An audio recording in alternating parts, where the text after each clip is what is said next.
Soy Óscar González, profesor de educación primaria y director de la Escuela de Padres con Talento, y hoy voy a abordar el tema de la relación familia-escuela.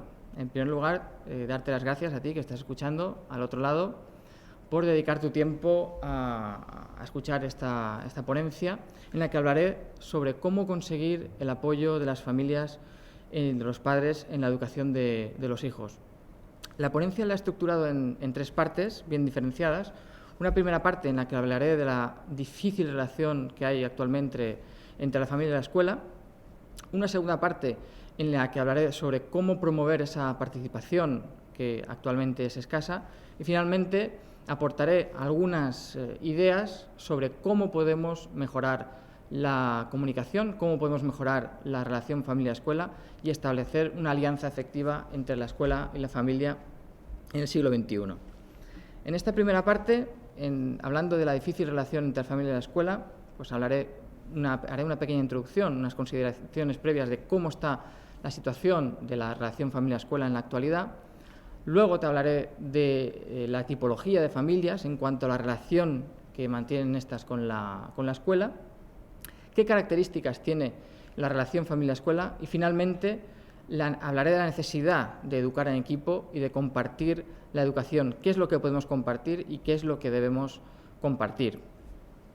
Empezamos con el primer punto y me gustaría destacar que actualmente estamos viviendo una época bastante convulsa, una época en la que la nota predominante es el conflicto a todos los niveles, conflicto económico, conflicto social, y por ello estamos atravesando una crisis que siempre digo que es una crisis, esperamos que sea una crisis temporal, también a todos los niveles, una crisis a nivel social, a nivel incluso educativo, y una crisis de valores.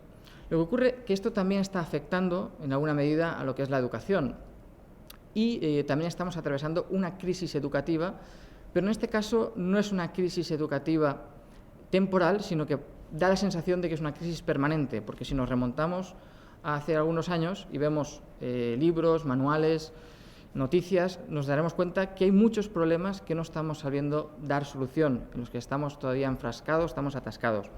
Uno de esos problemas es el de la relación entre la familia y la escuela. José Antonio Marina suele decir que existen dos tipos de problemas teóricos y problemas prácticos.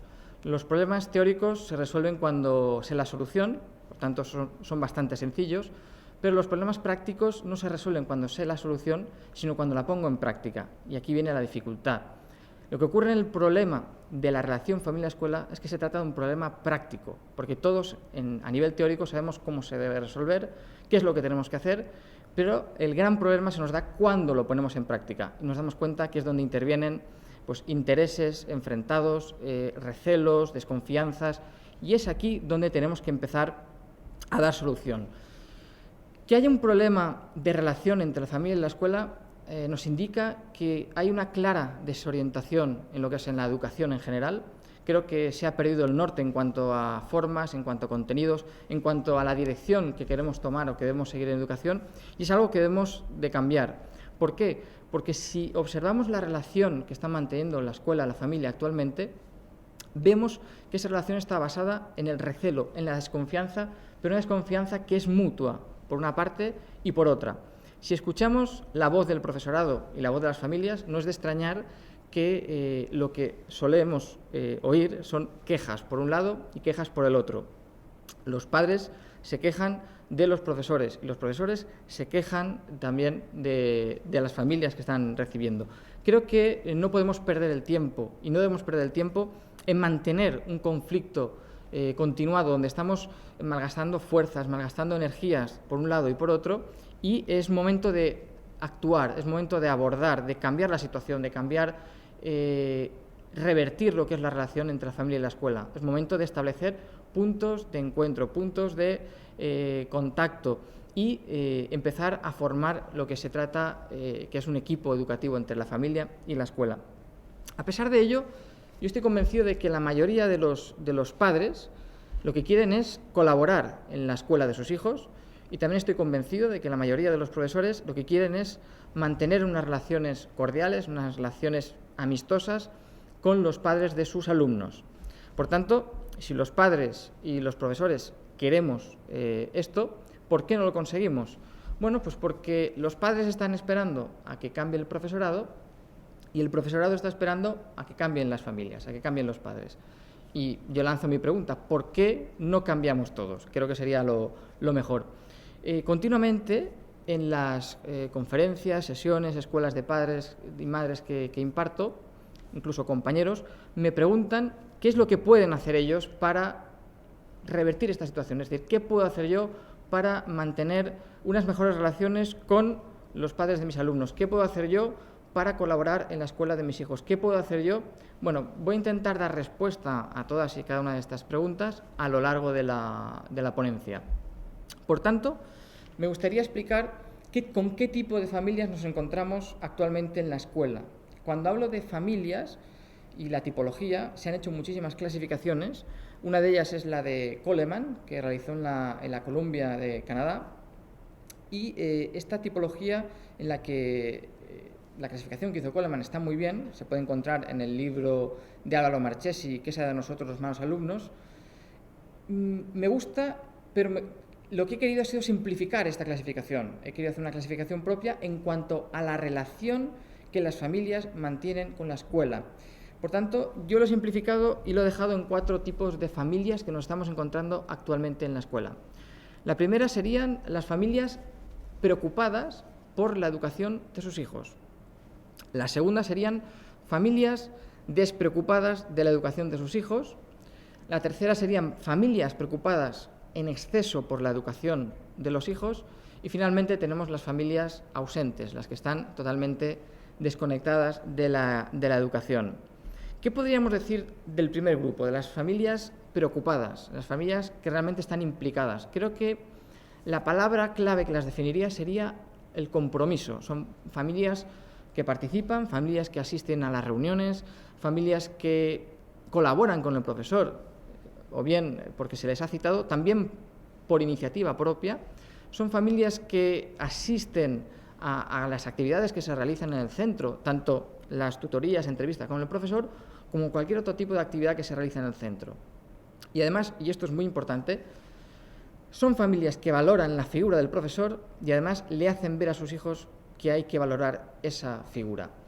Por tanto, creo que son familias que aportan ideas y que aportan muchísimo valor a la escuela y que son el tipo de familias con el que todo profesor sueña y con el que quieren tener, ¿no?, en sus aulas. Luego tenemos la antítesis de estas familias, que son las familias despreocupadas, las familias que delegan, ¿no? Yo creo que aquí sería la palabra clave el delegar. Falta de compromiso, familias que no asisten a las reuniones, familias muchas veces que tampoco van a las entrevistas con el tutor, incluso en muchas ocasiones que no van ni a por las notas de sus hijos. Por tanto, son familias que están alejadas de la realidad educativa de sus hijos, pero porque delegan, ¿no? Para eso está la escuela, que me los tiene que educar. Lo que ocurre es que en muchas ocasiones coincide este tipo de familias con aquellos padres, madres, que actúan como equívocos abogados de los hijos. Si ocurre cualquier cosa en el centro, son los primeros que van a reclamar o bien al profesor o bien al centro sobre el problema que ha pasado, sin escuchar ni tan solo la versión que el docente nos ha dado. Por tanto, creo que son familias que no aportan valor, creo que al contrario restan valor y que tienen que cambiar un poco la actitud con la escuela. Luego tenemos un tercer grupo de familias que son las familias que están preocupadas en exceso. Cuando hablo de preocupadas en exceso son esos padres, esas madres que todas las semanas quieren tener o quieren mantener una entrevista con el profesor de sus hijos. Siempre vienen y lo primero que te dicen es: mi hijo tiene un problema.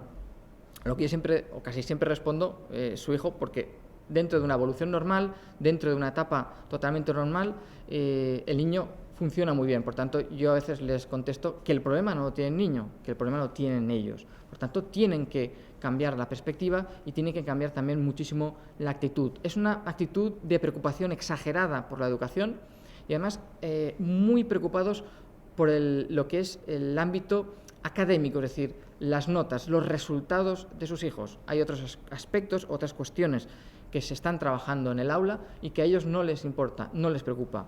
Por tanto, también es una familia que debe cambiar la manera de relacionarse con la escuela. Luego tenemos el último tipo de familia, que son las familias ausentes, que por cualquier tipo de problema o una situación especial, muchas veces son familias en riesgo de exclusión, también familias de inmigrantes que no se han adaptado a lo que es la realidad social, la realidad educativa. Bueno, son familias que no participan en las actividades, que no están y que muchas veces incluso los niños están ausentes, es decir, no van al cole. Por tanto, creo que lo que definiría a estas familias es que son familias desconectadas. Estas son las que a mí más me preocupan y son con las que tenemos que empezar a trabajar. ¿Por qué? Tenemos que conectar con ellas, porque algo estamos haciendo mal desde la escuela para que, por un lado, estas familias estén desconectadas y luego las que hemos hablado, las despreocupadas, también se despreocupen o dejen de ocuparse. Por tanto, tenemos que ver si nosotros estamos fallando en algo. Ahí tenemos que hacer un poco de autocrítica y ver qué contactos y qué relaciones hemos mantenido siempre con este tipo de familias. Si alguna vez les hemos lanzado un mensaje positivo, optimista, sobre la educación de sus hijos y cómo están haciendo ellos cómo están trabajando en esa educación. ¿Por qué? Porque a estas familias siempre les estamos transmitiendo un mensaje negativo. Entonces no quieren asistir a esas reuniones, no vienen porque saben lo que les vamos a decir. Además, las convocatorias que solemos hacer, que solemos enviar muchísimos papeles, en muchas ocasiones o bien es por falta de información y en otros casos es por exceso de información. Enviamos muchísima información y lo importante es que el mensaje llegue a esas familias. Y si debemos simplificar el mensaje, tenemos que hacerlo. ¿Por qué? Porque a mí lo que me interesa es que llegue el mensaje a esas familias, que entiendan el mensaje y que vean que tienen que empezar a participar. Veremos después cómo pueden participar y de qué forma.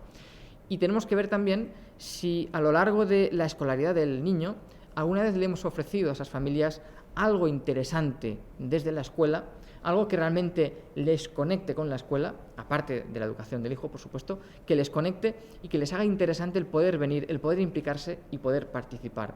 Creo que es importante empezar a trabajar con estas familias. Creo que el resto de familias pueden ayudar, sobre todo las familias que están implicadas.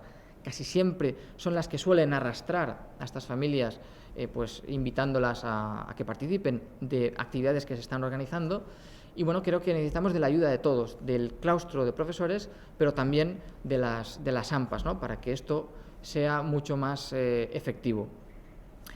El siglo XX nos ha dejado como una de las herencias más grandes el cambio, la transformación de lo que es la estructura familiar. Lo que es la estructura familiar, el modelo tradicional de familia se ha fracturado, ha cambiado totalmente en el momento en que la mujer se incorpora al mundo laboral y estamos encontrándonos con una amalgama de familias totalmente espectacular, ¿no? Pues desde familias inmigrantes, familias monoparentales, familias totalmente mercuriales, aquellas que se separan, se vuelven a unir, se vuelven a separar, familias homosexuales, etcétera.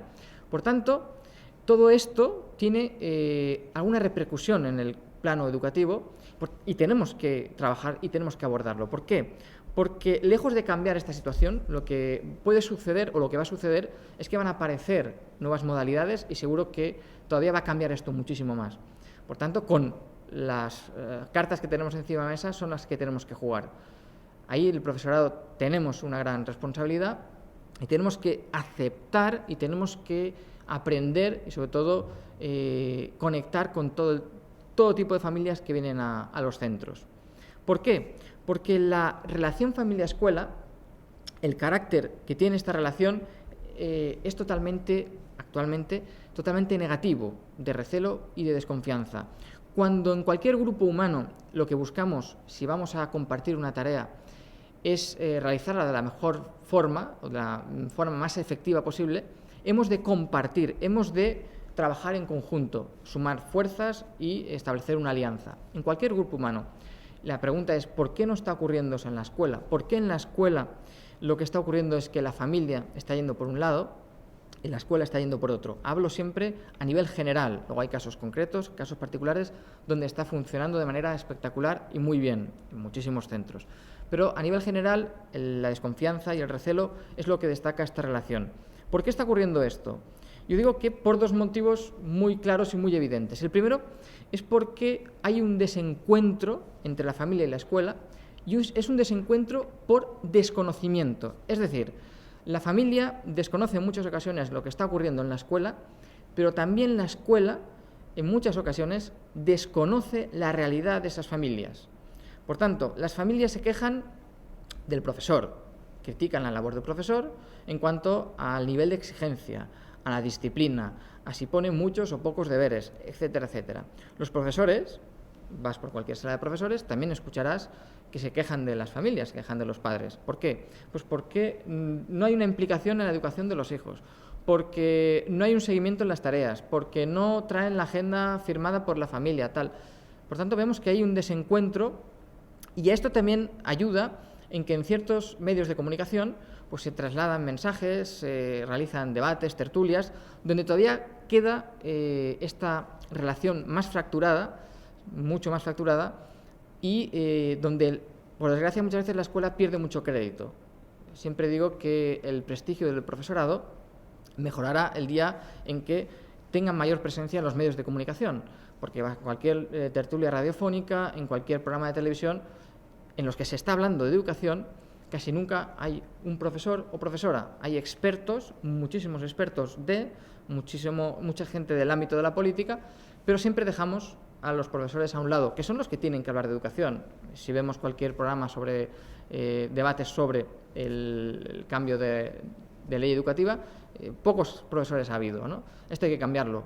No sería de recibo que en un programa donde se está hablando de medicina no hubiese una presencia de un médico y están todos opinando. Está ocurriendo. Y eso está haciendo restar crédito, está haciendo perder prestigio al profesorado, y eso las familias lo perciben. Y esto también tiene unas consecuencias negativas de las que después hablaremos. Y el segundo motivo por el cual se está perdiendo esta relación familia-escuela es porque estamos haciendo un uso de un doble lenguaje. Cuando digo que usamos un doble lenguaje es que delante de los padres, los profesores, hablamos de una forma, pero detrás hablamos de otra. Y los padres igual, delante del profesor del hijo hablan de una determinada forma y detrás hablan de otra. Se está perdiendo lo que es el principio de sinceridad. Y cuando se pierde el principio de sinceridad, lo que aparece es la sospecha, la desconfianza. Y esto lo tenemos que cambiar. Tenemos que recuperar esa confianza. Pero bien, ¿cómo podemos, por un lado, recuperar la confianza y, por otro, empezar a deshacer esos desencuentros o esos desacuerdos entre la familia y la escuela? Si he dicho que lo que ocurre es que estos desacuerdos se dan por desconocimiento, el primer paso que tenemos que dar es empezar a conocer, es decir, empezar a informarnos. ¿Por qué? Porque tenemos que conocer la realidad de las familias tienen que conocer la realidad de la escuela, y yo doy 3 pasos o 3 pautas a seguir. La primera es informarme. Yo pregunto al profesor o pregunto a los padres qué es lo que está ocurriendo.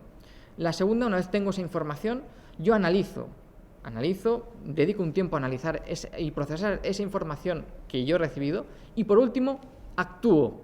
Lo que está ocurriendo actualmente es que nos estamos saltando los 2 primeros pasos. Tanto los padres como los profesores lo que hacemos es actuar. Actuamos sin preguntar y actuamos sin analizar, sin reflexionar sobre aquello que hemos hablado o hemos preguntado. Con lo cual, esto nos lleva a mayor desencuentro. Si además de todo esto no hay comunicación, no hay diálogo, creo que estamos metiéndonos en un callejón prácticamente sin salida. Por tanto, para empezar a escuchar, para empezar a conocer la realidad del otro, lo que tenemos que hacer es comunicarnos más allá de las reuniones, comunicarnos más allá de las entrevistas, más allá de las tutorías. Después daré algunas ideas. Y comunicarnos significa que tenemos que buscar tiempo para dialogar. Y dialogar significa que también debemos escuchar. Muchas veces nos perdemos ahí. Queremos hablar, queremos decirlo todo, pero no dedicamos tiempo a escuchar lo que nos están diciendo. Y esto es importantísimo. Tenemos que empezar a construir unas relaciones que estén basadas en la confianza, y somos nosotros los que tenemos que poner esos cimientos, esa primera piedra, para estructurar esa confianza. Y tenemos que empezar, por supuesto, a dejar de hacer uso de ese doble lenguaje que nos está encerrando. ¿Por qué? Porque si usamos ese doble lenguaje vamos a perder la confianza. Si yo percibo que hablo con un padre, que el padre me dice una cosa, pero que luego el padre se va a la puerta del cole y está diciendo todo lo contrario, estamos fallando. Lo contrario, si el padre percibe que yo estoy hablando de una forma y además todo aquello que está hablando con él lo estoy contando a otras personas, creo que además aquí tenemos que velar por el secreto profesional, igual que hacen los médicos. Por tanto, es importantísimo que confiemos y basemos nuestra relación entre padre, profesor, madre, profesor, en la confianza. Y para que esto ocurra, tenemos que poner todos de nuestra parte. Para terminar esta primera parte, me gustaría hablar de cómo compartir la educación. Ya hemos visto que la responsabilidad educativa no puede recaer solo en la escuela. Si recae solo en la escuela estamos fallando, nos conduce al fracaso, que es donde estamos yendo. Por tanto, ha de ser una tarea compartida entre la familia y la escuela. Muy importante que desde los centros tengamos claro que si somos centros del siglo XXI, somos una escuela que debe de educar para la familia, pero sobre todo con la familia. Es decir, trabajamos en un proyecto común y debemos de integrar a esa familia en el proyecto. Hasta ahora hemos trabajado siempre para la familia y lo que no debemos perder de vista es que al final, en el horizonte de todo esto, de esta relación familia-escuela, de estos conflictos, quien está es el niño. Y si queremos mejorar todo esto, es por el bien del niño. Si mejoramos esto, si integramos a las familias en este proyecto común, podremos ver que después este proyecto se puede ampliar. Es decir, tenemos la escuela, tenemos la familia, pero es que esto se ha de ampliar a la comunidad. Y siempre hablamos de comunidad educativa, siempre hablamos de sistema educativo y perdemos o nos dejamos de lado unas palabras que son clave, y es la palabra sistema y la palabra comunidad. Si somos una comunidad educativa, es que alguien está integrando esa comunidad. Y si somos un sistema, es que alguien está formando parte de ese sistema. Por tanto, no podemos recaer solo o todo sobre la escuela. Vamos a empezar a actuar como un equipo. ¿Cómo podemos empezar a actuar como un equipo? Primero y principal, vamos a buscar espacios de reflexión. No puede ser que las tutorías se conviertan en el único lugar donde yo puedo hablar con las familias. Vamos a buscar espacios dentro del horario lectivo, fuera del horario lectivo, donde yo pueda compartir la educación con los padres. Yo puedo hablar sobre, por ejemplo, aspectos generales de educación, sobre valores generales en los que debemos de estar de acuerdo, tanto el centro como los padres, ¿no? Y donde nos debemos de poner de acuerdo. Y luego, en qué cosas o en qué aspectos nosotros desde la escuela podemos ayudar a complementar lo que se trabaja en la familia y en qué nos puede ayudar la familia a complementar lo que estamos trabajando desde la escuela. Eso se debe hablar y a ir mucho más allá de la reunión que mantenemos al principio de curso, de la reunión que tenemos al final de curso y del poco tiempo, de los pocos espacios que dejamos a lo largo del curso para mantener un contacto que, por desgracia, termina siempre siendo un espacio y sobre todo un tiempo en el que destinamos a hablar sobre los alumnos, lo que están haciendo, lo que están dejando de hacer. Creo que hay cuestiones que hay que trabajar y siempre, y algo muy importante que suelo decir, es que debemos aprovechar y en todo centro educativo debería de funcionar, de estar en marcha una escuela de padres y madres, puesta en marcha desde el propio centro, trabajarse desde el propio centro e integrar a las familias y ofrecerles un tiempo, sobre todo un espacio donde poder compartir, dialogar, hablar de sus problemas y sobre todo de qué soluciones ellos aportan, pero sobre todo que ellos se sientan parte de la solución. Esto es fundamental.